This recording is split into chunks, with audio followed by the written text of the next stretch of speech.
Olá, meu nome é Tatiana Raimenes e hoje eu vou falar um pouco sobre o meu trabalho, que é sobre a modelagem e simulação do transiente de encruamento isotrópico em materiais metálicos, um trabalho que foi orientado pelo professor Marco Antônio Mediolari. Bom, o encruamento isotrópico é caracterizado pela expansão ou compressão da superfície de escoamento, que acontecem devido às mudanças nas propriedades do material. Isso gera uma alteração nas variações de tensões e deformações em cada ciclo. Um procedimento muito usado em projetos à fadiga é o método Epsilon-N, que não considera o transiente do amolecimento ou endurecimento cíclicos. Mas é muito importante ser considerado, principalmente em projetos onde a vida é mais curta, porque ele pode afetar as deformações e os picos de tensão que afetam o dano à fadiga. O encruamento isotrópico pode ser aplicado em diversos projetos à fadiga, onde se tem baixos ciclos, como, por exemplo, em alguns componentes em usinas nucleares, que são usados apenas ao realizar-se manutenção, e em estruturas civis contra terremotos, que acontecem raramente, mas podem gerar muitos danos. Uma das modelagens mais usadas atualmente é a regra de Vosse. Ela pode ser usada junto com outras equações, como o estudo do encruamento cinemático e também as variações de temperaturas nos materiais. Temos aqui um exemplo da regra de Vosse sendo usada com variações de temperatura. Esse artigo, do Mola 2017, mostra que temperaturas altas podem alterar o comportamento de deformações. Essas deformações podem ser explicadas usando a teoria viscoplásticas, descrevendo o amolecimento e o endurecimento do material a altas temperaturas. Neste trabalho, a temperatura não será levada em consideração, pois o processo é isotérmico. Foram pesquisadas também revisões bibliográficas que modelavam o encruamento cinemático e isotrópico. E as principais variações estavam no encruamento cinemático.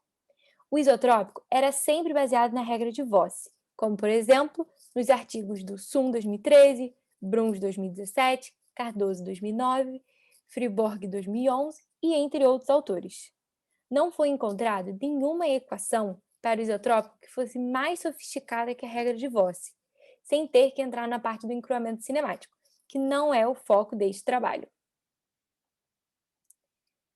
Este trabalho tem como objetivo modelar uma equação que melhor se ajuste ao encruamento isotrópico.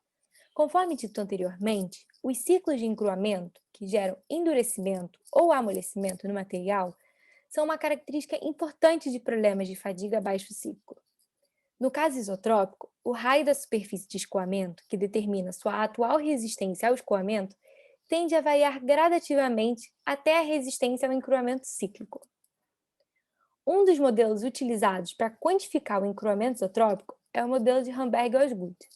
Ele considera duas componentes de deformação, a elástica e a plástica.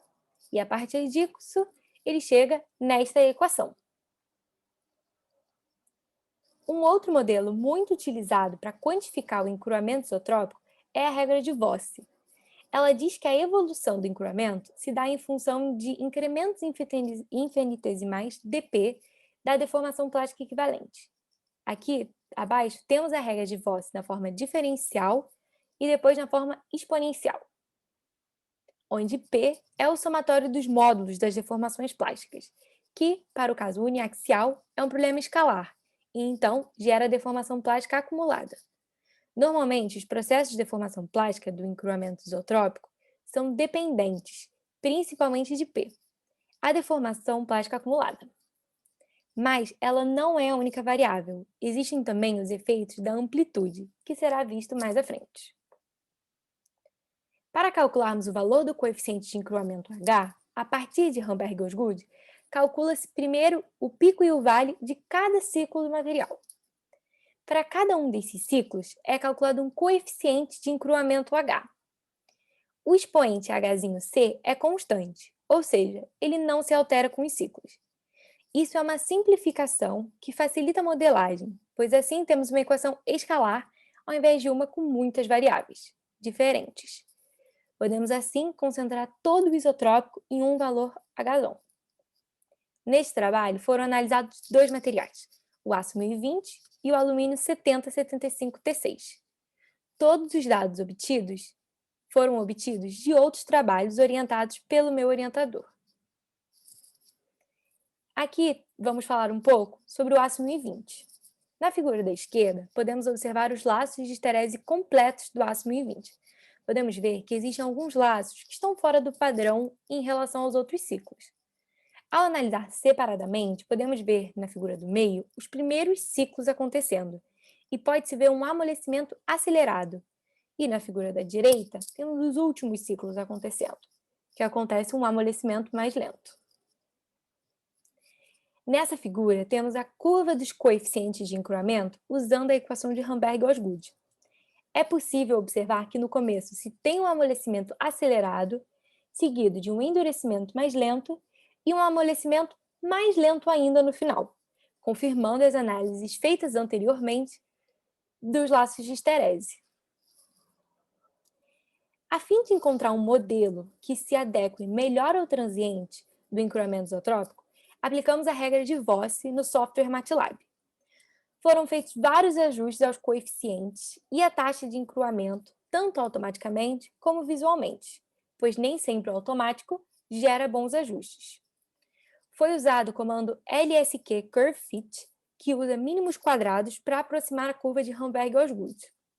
Pode-se observar que a regra de Voss não conseguiu retratar todos os processos de amolecimento e endurecimento que acontecem nesse material.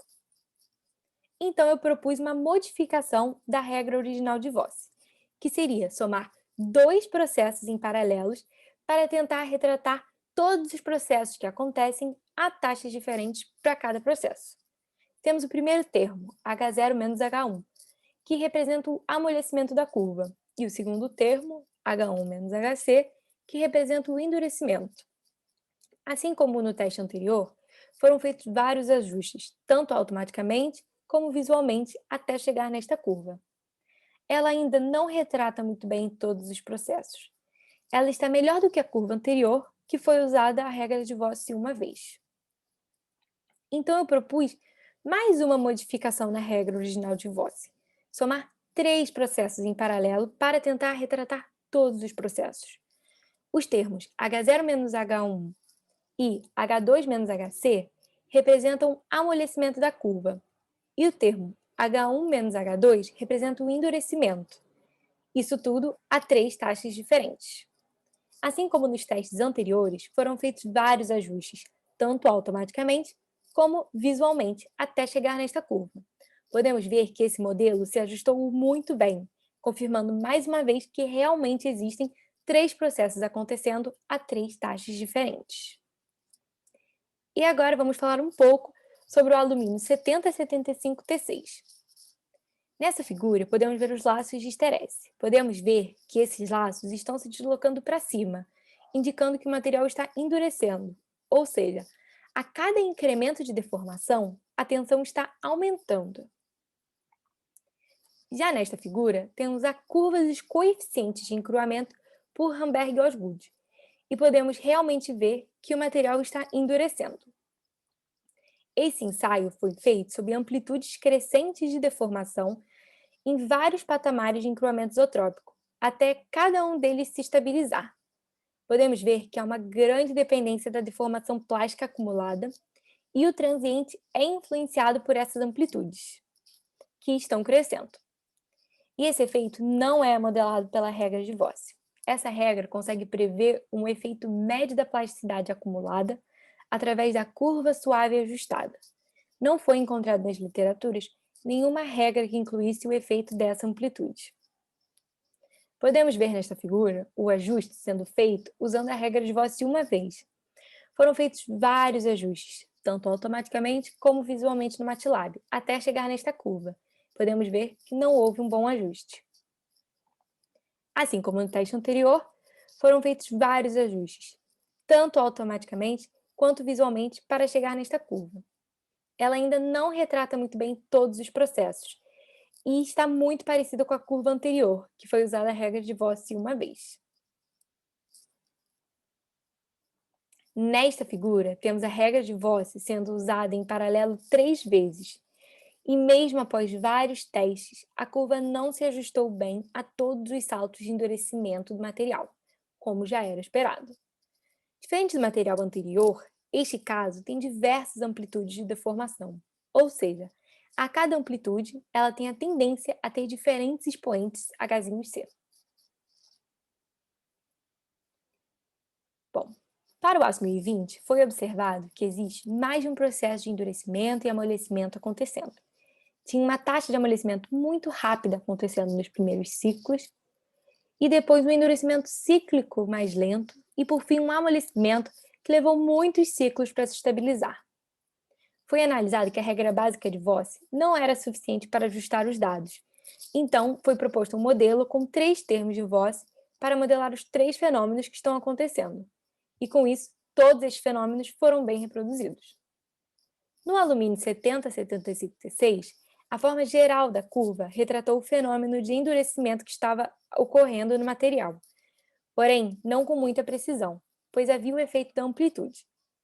Infelizmente, não foi encontrado na literatura nenhum processo de encruamento isotrópico que dependa da amplitude.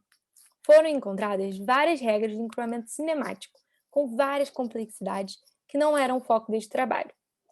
Com elas, é possível ter uma dependência do encruamento cinemático em função da amplitude. Porém, todos os papers encontrados usavam uma regra muito similar à regra de Voss, que é uma regra que diz basicamente que o encruamento isotrópico só depende da deformação plástica acumulada e, eventualmente, algum efeito de temperatura.